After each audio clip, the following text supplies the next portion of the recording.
Assalamualaikum warahmatullahi wabarakatuh. Perkenalkan, nama saya Rizky Ananda dari program studi Teknologi Hasil Pertanian Universitas Syahkuala.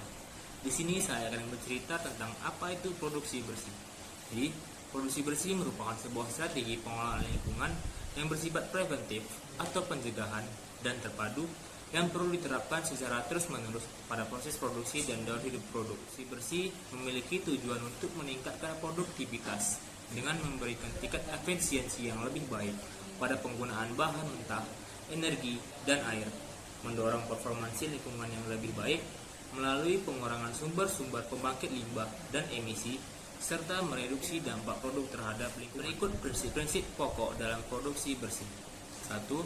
Mengurangi atau meminimumkan penggunaan bahan baku, air, dan energi, serta menghindari pemakaian bahan baku beracun dan berbahaya, serta mereduksi terbentuknya limbah pada sumbernya, sehingga mencegah dari atau mengurangi timbulnya masalah pencemaran dan kerusakan lingkungan, serta risikonya terhadap manusia.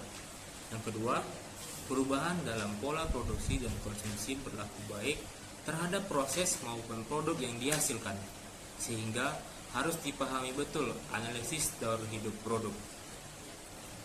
Ketiga, upaya produksi bersih tidak berhasil dilaksanakan tanpa adanya perubahan dalam pola pikir, sikap, dan tingkah laku dari semua pihak terkait, baik dari pemerintah, masyarakat, maupun kalangan dunia.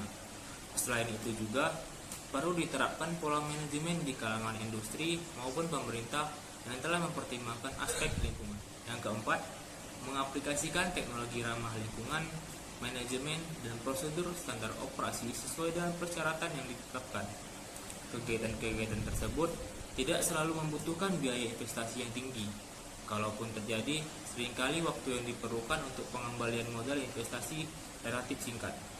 Yang terakhir yaitu yang kelima, pelaksanaan program produksi bersih ini lebih mengarah pada pengaturan sendiri dan peraturan yang sifatnya musyawarah mufakat daripada pengaturan secara common control.